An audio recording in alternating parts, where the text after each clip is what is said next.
Мен ушу 35ке келип, Кыргызстанда 4 сотик жерим жок.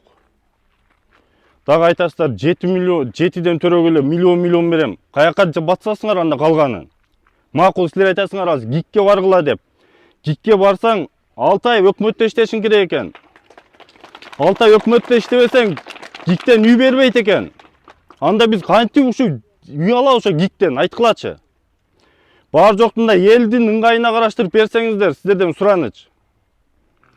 Мына квартирада жүрөбүз. Алган айлыгым 60 000 сом. Квартплатым 45 000 сом. 15 000 сом жашап көргүлөчү 5-6 бала менен.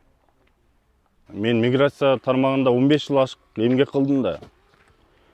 Ошол жакта иштеп 2021 жылы Кыргызстанга келгем. Ушу Садыр Нуркожоевич келгенде Кыргызстан оңолот деген үмүт менен. 2021 келдим, келип мен 2021 жылы ушу тапкан дүйнямды алып келдим, участок алгам. 2023 жылы үй баштагам 2021, бүтпөй калгам. Мен балам бар, семьям бар, бизге эч жактан киреше жок. Мигрант болуп иштеп жүрүшүн кылдым. Мына азыр мына көрсөңдөр болот, мына чоң балам бул. Бул кыргызча дана сүйлөйт. Бул себеп садикке барып ошентип буну алып калгам, кыргыз тилин. Мына кичике балам, бул орусча, кыргызча аралаштырып дудалам сүйлөйт. До сих пор тили экиге бөлүнөт. Жакшы сүйлөй албайт. Мен бул жака келген себеби да ушул. Мен балдарым кыргыз кылып, кыргыздын атын, жерин кыргыз деп күйгөн патриот балдар тарбиялагым келет.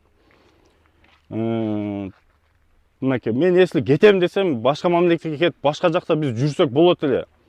Кыргыз эли жери үчүн күйүп, ушу ата мекен жерим деп келдик. Башка жактан башка бирөөнүн жеринде жүргөнчө депчи, келип могул жерде ошо эл катары эле участок алгам 4 сотикче.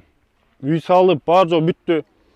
Башта биз Аламединский районго карачык да, кийин шаарга өтүп кеттик. Шаарга өткөндө эле башталды бизди келип коркутту. Ой, снос кылып кетем, мынтип кетем, тигинтип кетем.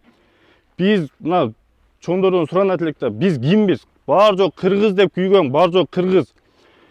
Мына артында турган ушул жерде жашаган баары эл.